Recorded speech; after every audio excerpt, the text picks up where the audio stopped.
Hi all. ஒரு new இயர்க்கும் அது English new இயராக இருந்தாலும் சரி, இல்லை தமிழ் நியூ இயராக இருந்தாலும் சரி, நான் இந்த வருஷத்தோட இதை நான் முடிச்சுக்கணும்ப்பா. எனக்கு இருக்க இந்த கெட்ட பழக்கத்தை நான் விட்டுடணும். நான் என்ன நினைக்கிறேனோ அதை ஃபாலோ பண்ணணும். புதுசாக சில விஷயங்கள் பண்ணணும் என்னுடைய கேரியர் க்ரோத்துக்காக அப்படின்ற மாதிரி நிறைய நினைப்போம். ஒரு 2 நாள் 3 நாள் அந்த மாதிரி ட்ரை பண்ணுவோம். அதுக்கப்புறம் 4வது நாள் அப்படியே விட்டுருவோம். நம்மளுடைய பழக்கமே இதுதான். இன்னொன்று, நமக்குள்ளே இருக்க கெட்ட விஷயங்கள் இது நமக்கு பிடிக்காது. ஆனாலும் அதை ஒரு அடிக்ஷன் மாதிரி செஞ்சுக்கிட்டே இருப்போம். அதை விடவே முடியாது சில விஷயங்கள். இப்போ குடிக்கிறாங்க அப்படின்னா, ஸ்மோக் பண்ணுறாங்க அப்படின்னா, என்கிட்ட 2-3 பேர் அந்த மாதிரி வந்திருக்காங்க. நான் ஸ்மோக் பண்ணுறேன், எனக்கு அது பிடிக்கல, பட் அன்கான்ஷியஸ்லி நான் போய் அதை ஸ்மோக் பண்ணுறேன். அடிக்ஷன் மாதிரி எனக்கு ஒரு மாதிரி பண்ணுது, அதனால நான் போய் பண்ணுறேன். அதை ஆனால் நான் ஸ்டாப் பண்ணணும்னு நினைக்கிறேன். 2 நாள் இருக்க முடியுது, 3வது நாள் இருக்க முடியல அப்படின்ற மாதிரியும் சொன்னாங்க. ஸோ இதுக்கு ஒரு கதை நான் சொல்கிறேன், கேளுங்களேன். என்ன அப்படின்னு பார்த்தீங்கன்னா, ஒரு திருடன் இருந்தானா, அவன் கொலை பண்ணுவான். நகைக்காக, பணத்துக்காக எல்லாரையும் ஈஸியாக கொலை பண்ணுவானா. அவனுக்கு இது ரொம்பவே ஒரு மாதிரி உறுத்த ஆரம்பிச்சிருக்குது. என்ன சொல்கிறான் அப்படின்னா, அவன் நான் செய்யக்கூடிய இந்த விஷயத்துலேருந்து நான் மீண்டு வரணும். ஆனால் நான் நினைக்கிறேன், திடீர்னு பார்த்தீங்கன்னா அது நான் ஆட்டோமேட்டிக்காக அந்த நேரம் ஆனால் போய் திருடுறேன், கொலை பண்ணுறேன், அது ஈஸியாக நடத்தி முடிச்சுட்டு வந்துடுறேன். அதுக்கப்புறம் நான் ஃபீல் பண்ணுறேன். ஒரு தடையும் செய்யறதுக்கு முன்னாடி நான் யோசிக்கிறதே கிடையாதுன்ற மாதிரி எல்லார்கிட்டையும் நிறைய பேர்கிட்ட ஞானிகள்கிட்ட கேட்டுகிட்டே இருக்கும்போது நிறைய ஞானிகள் சொன்னது என்னென்னா, அப்போ நீ அதை ஏன் செய்கிற, உனக்கு பிடிக்காத ஒரு விஷயத்தை ஏன் செய்கிற அப்படின்ற மாதிரி கேட்குறாங்க. ஆனால் என்னால் செய்யாமல் இருக்க முடியலையே, செஞ்ச பிறகு அது எனக்கு ஒரு மாதிரி இருக்கே அப்படின்ற மாதிரி சொல்லிகிட்டு இருக்காங்க. ஸோ இதை இன்னொரு ஞானிக்கிட்ட போய் அவர் கேட்குறாராம், இந்த மாதிரி எனக்கு இன்னொரு பழக்கம் இருக்குது, நான் இதை ஸ்டாப் பண்ணணுன்னா என்ன செய்யலாம் அப்படின்னா, தயவுசெய்து என்னை செய்யாதுன்னு மட்டும் சொல்லாதீங்க அப்படின்னு அவர்கிட்ட அந்த திருடன் சொன்னானாம். நான் யார் உனக்கு செய்யாதுன்னு சொல்லி கட்டளையிட போகிறேன்? நான் அப்படி கிடையாது. எனக்கு அந்த விஷயத்தை பற்றி தெரியவும் தெரியாது. நான் உனக்கு அட்வைஸ் பண்ணவும் போகிறதில்ல. நீ செய்யாத அப்படின்னு நான் சொல்ல மாட்டேன் அப்படின்னோடனே இவனுக்கு ஒரு ஆச்சரியமாக இருந்தது அந்த பதில். சரி, அப்போ என்ன செய்யலாம்? நான் இதை நிறுத்தணும் அப்படின்னா ஒன்று செய். நீ செய்கிறத, நீ கொலை பண்ணுற, நீ திருடுற இல்லையா, அதை கவனிக்க ஆரம்பி. நீ என்ன பண்ண போகிற? இப்போ ஒரு வீட்டை போய் கதவு தட்ட போகிற, அந்த வீட்டில் நம்ம கொள்ளடிக்க போகிறோம்ன்றத ஒரு சுய நினைவாக அதை நீ என்ன தான் செய்கிறேன்னு ஒரு கான்ஷியஸாக நீ கவனிக்க ஆரம்பி. அது மாதிரி கத்தி எடுத்து ஒருத்தவனை கொலை பண்ண போகிற, கழுத்தை அறுக்கிறன்னா அந்த ரத்தம் வெளியில் வருது, அவன் எவ்வளோ துடிக்கிறான் அப்படின்றத நீ கவனமாக கவனிக்க ஆரம்பி. அது மட்டும் நீ செய் போதும் அப்படின்ற மாதிரி சொன்னாராம். சரி, இதுதானே, இது ஒரு பெரிய விஷயம் இல்லை, இதனால் என்ன மாறிடுவேன்னா நான் பார்ப்போம் அப்படின்னு சொல்லிட்டு அவன் போய் அதே மாதிரி ஒரு செயல் செய்கிறதுக்கு முன்னாடியும் அதை கவனிக்க தொடங்க ஆரம்பிச்சானாம். அதை கொஞ்சம் கொஞ்சமாக அவன் கவனிக்க தொடங்கின உடனே அவனால் அந்த ஒரு செயலை முன்னாடி எப்படி ஃப்ரீக்வெண்ட்டாக செஞ்சானோ, எப்படி கேஷுவலாக செஞ்சானோ, கொலை பண்ணுறது ஈஸியாக, பணத்தை அடிக்கிறது ஈஸியாக செஞ்சானோ, அதுக்கப்புறம் அவன் மனசு கேள்வி கேட்க ஆரம்பிச்சிருச்சு. இந்த மாதிரி நீ பண்ணுறியே, அது துடிக்குது, இந்த உயிர் ரத்தம் வருதே அப்படின்ற மாதிரி ஒரு எதிர்கேள்வி கேட்க ஆரம்பித்தோடனே அவனால் பதில் சொல்லி சமாளிக்க முடியல தான் மனசுக்கிட்ட. அதனால் அவன் என்ன பண்ண ஆரம்பித்தான், கொஞ்சம் கொஞ்சமாக ஒடுங்கி உட்கார ஆரம்பித்தான். அந்த தைரியத்தை இழந்துட்டான். அந்த கொலை பண்ணுற அந்த ஒரு எண்ணத்தை கைவிட ஆரம்பிச்சிட்டான். அந்த ஞானியை போய் திரும்ப அவன் பார்க்குறான். பரவாயில்லையே, எனக்கு எவ்வளோ பேர் என்னென்னவோ சொன்னாங்க, அதெல்லாம் வேலை செய்யாதது, நீ செய், ஆனால் விழிப்புணர்வோடு நீ என்ன செய்கிறேன்ட்டு நீங்கள் சொன்னீங்க, அதே மாதிரி நான் செஞ்சு பார்த்தேன்.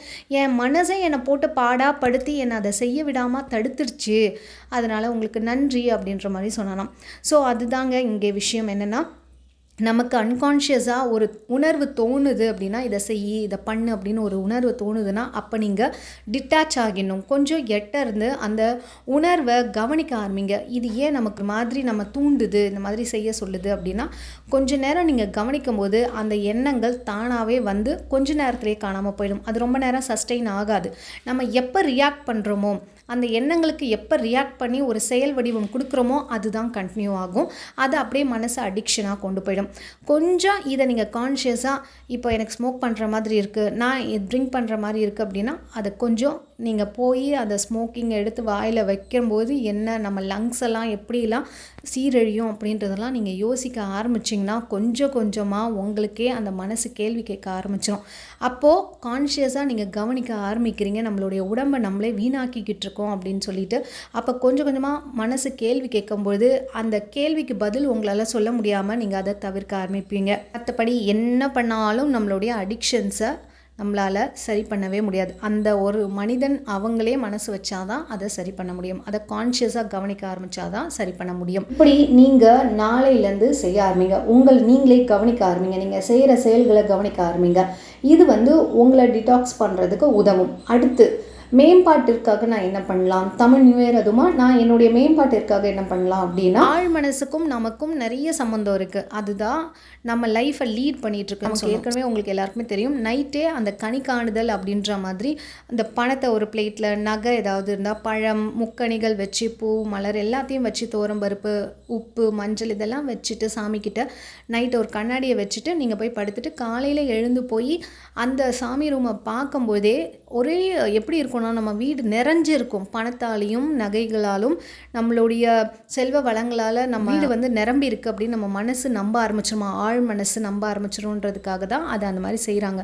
அப்போ இந்த வருடப்பிறப்புலேருந்து என் வீட்டில் செல்வ வளம் கொட்டி கிடக்கு அப்படின்ற மாதிரி அந்த ஒரு எண்ணத்தை தூண்டுறதுக்காக தான் தூங்கி எழுந்த உடனே அதை போய் பார்க்க சொல்லுவாங்க. ஸோ இதுலேயுமே ஒரு சயின்ஸ் இருக்குது தான். இது ஒரு மூட வழக்கம் அப்படிலாம் கிடையாது. காலையில் எழுந்த உடனே தூக்க கலக்கத்தோடு இருக்கும்போது நீங்கள் ஆழ் மனசில் இருப்பீங்க. அப்போ என்ன பார்க்குறீங்க, என்ன செய்கிறீங்க, என்ன சொல்கிறீங்களோ அது டக்குன்னு போய் மனசில் பதியும். இப்போது இதை நீங்கள் பண்ணி முடிச்சுட்டு குளிச்சுட்டு அதுக்கப்புறம் எல்லா வேலைகளையும் முடிச்சுட்டு நீங்கள் கண்ணாடி முன்னாடி நின்று பேச ஆரம்பிங்க. கண்ணாடி முன்னாடி நின்று பேச ஆரம்பிக்கும் பொழுது உங்கள் கண்ணை பார்த்து பேசுங்க. அப்போ உங்கள் ஆழ் மனசுகிட்ட நீங்கள் நேரடியாக பேசுகிறீங்கன்ற மாதிரியே இருக்கும். வேறு யாரால் நின்னே பேச முடியும். உங்கள் ஆழ் மனசில் அவ்வளோ கோவங்கள் இருக்குது, அவ்வளோ ட்ராமாஸ் இருக்குதுன்னு அர்த்தம். உங்கள் கண்ணை பார்த்து பேச பழகுங்க. நாளையிலேருந்து இதை நான் ஃபாலோ பண்ணுவேங்க. எத்தனை நாளைக்கு 30 டேஸ்க்கு நீங்கள் இதை ஃபாலோ பண்ணுங்கள். டெய்லியும் கண்ணாடி முன்னாடி காலையில் நின்று நான் நல்லா இருக்கேன், ஆரோக்கியமாக இருக்கேன், உங்கள் கண்ணை பார்த்தேன், நான் உன்னை ரொம்ப விரும்புகிறேன் அப்படின்னு உங்களுக்குள்ளே ஃபஸ்ட்டு செல்ஃப் டாக் பண்ணுங்கள். என்னுடைய இலக்கை அடைவது ரொம்ப சுலபம், அதுக்காக நான் முயற்சி செஞ்சுக்கிட்டே இருக்கேன், எல்லா தகுதியுமே எனக்கு இருக்குது அப்படின்ற மாதிரி உங்களை பார்த்து நீங்களே பேசிக்கிட்டே இருங்க. ஏன்னா இதெல்லாம் நமக்குள்ளே இருக்க செல்ஃப் டவுட்ஸ் எல்லாம் கிளியர் பண்ணும். அண்ட் இந்த மாதிரி முறைகளை நீங்கள் ஃபாலோ பண்ணும்போது இந்த நியூ இயரில் எல்லா நியூ இயருமே உங்களுக்கு புதுசாக தான் இருக்கும். நீங்கள் ஃபாலோ பண்ணி பார்த்துட்டு இந்த தமிழ் நியூ இயர்லேருந்து எதை விடணுமோ எதை ஃபாலோ பண்ணணும் அண்ட் உங்கள் கோலை நோக்கி நீங்கள் டாக் பண்ணுங்கள். இந்த மாதிரி நீங்கள் 30 நாளுக்கு மேலே பண்ணும்போது கண்டிப்பாக நீங்கள் கேட்ட கோல் அச்சீவ் பண்ணுவீங்க. நீங்கள் விட நினச்ச அந்த பழக்கத்தையும் கொஞ்சம் கொஞ்சமாக அதுலேருந்து வெளியில் வருவீங்க. அண்ட் தென் உங்களுக்கு நல்ல ஒரு மாற்றம் லைஃப்பில் நிகழதை கூட பார்க்கலாம். அண்ட் உங்களுக்கு பிரம்ம முகூர்த்தம் கிளாஸ் வேணும் அப்படின்னா வர ஏப்ரல் 15லேருந்து ஸ்டார்ட் ஆகுது. ஸோ வேணுன்றவங்க மேலே தெரியுற வாட்ஸ்அப் நம்பர் மூலமாக காண்டாக்ட் பண்ணுங்கள். அது மாதிரி மணி அட்ராக்ஷன் கிளாஸ் வேணும்னாலும் மேலே தெரியுற வாட்ஸ்அப் நம்பர் மூலமாக காண்டாக்ட் பண்ணுங்கள். அண்ட் இந்த வீடியோ உங்களுக்கு கண்டிப்பாக பிடிச்சிருக்கணும்னு நான் நம்புறேன். உங்கள் ஃப்ரெண்ட்ஸ் அண்ட் ஃபேமிலிக்கு ஷேர் பண்ணுங்கள். மறக்காமல் சப்ஸ்கிரைப் பண்ணாமல் தான் பார்த்துருக்கீங்கன்னா சப்ஸ்கிரைப் பண்ணிட்டு பக்கத்தில் இருக்க பெல் பட்டனை ப்ரெஸ் பண்ணுங்கள். தேங்க்ஸ் ஃபார் வாட்சிங்.